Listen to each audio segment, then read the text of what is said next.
Natulog nga ako dito. Siguro kagabi sa karis niya. Matagal pa ako din natulog. Tapos naligo akong maaga kasi sabi nga niya balikan niya ako kasi ako magpailit na kagabi sabi ko natulog. Katoliko to? Mabilis ang pagaling nito, Nay.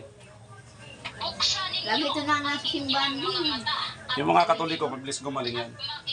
Kasi hindi yan nakikipag-away sa Espiritu Santo. Patulogin natin ng maayos niya. Alas 8 na ba? 8. Hanggang 8:15 lang ako. Hanggang 8:15 lang, ha? Okay na, 5 na. Ang mga salitang sinabi ko sa pag-init ng panahon, sa pagbabago ng klima, sa mga Ang dami ko pa namang gagawin sa bahay, pero sabi ko, Lord, i-guide mo ako, Lord. Sabi niya, mag-ano raw kami, alas 7 hanggang 7:30. nasa puso ng May pawis na ako sa ano, kanina pa ako hinilot. Nailan ang hinilot ko dito ngayon? nasa kaguluhan ang lahat. Dami. Ilan? Pa rin ba ninyo ito na Ikaw, si Eva, asawa ni Eva, sino pa? Anong oras kayo nag-ano? Tapos pumunta ako doon, yung hinilot ko doon ay halos lahat sila. Isa lang ang... Sabi sa akin kasi dalawa lang. Ay, hindi na eh. Ang dami ko hinilot ko na Nung eh. dalawa sila, dadalhin ko na siya sa inyo. O, hindi na nakalis doon. Ayun nanay ko. Naku na, hindi tayo umabot. Bukas na lang po, ma'am, may pasok ako. Bukas na lang tayo may pasok. Baka oo. Siningit ko na lang po ito. Sabi kasi ni Ansing, dalawa lang sila, tapos ikaw ang... 8 sila doon, ma'am. 8 sila doon.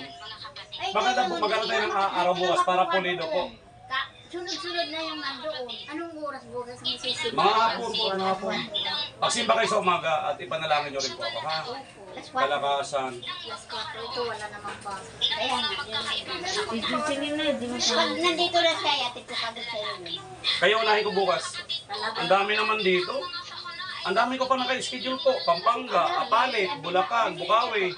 Nandoon kami si Jadja, si Josie, si nanay niya. Stress ako, kuya. Tatanggalan po si iba nakabang din. 4 din, 5 sila. Hindi Yung kita iba nasabi i-SSD. sa akin, tinawag ako. Nay, papahilot ka. Nandiyan ang manghihilot. Sabi ko, oo. Pwede doon sa bahay. Uy, sasabihin ko kay ano. Bukas ha, kasi pero may pasok din ako bukas. Isisingit ko lang kayo lang. Ilan kayo? Ano magsabi niyo na sa iba? Huwag na muna kayo magkano sa iba, please, kasi may trabaho pa ako. Sige. kung mangyayari mo ito kasi sinabi Tatlo kayo? hindi pa ito ang Discipline. bukas, kundi ito Apat? pa ang pasimula. Hindi naman mga sigurado yun. Hindi mo Kayo na lang muna, sige po, kasi kailangan ko rin ng Basta pahinga. kami, eh. tatlo kami. Tatlo lang, naitama na muna yun. Diba? Nay, sige na, nagpapalo. Ha? Sililin. Oo, sinabi ko nga. Tatlo kami.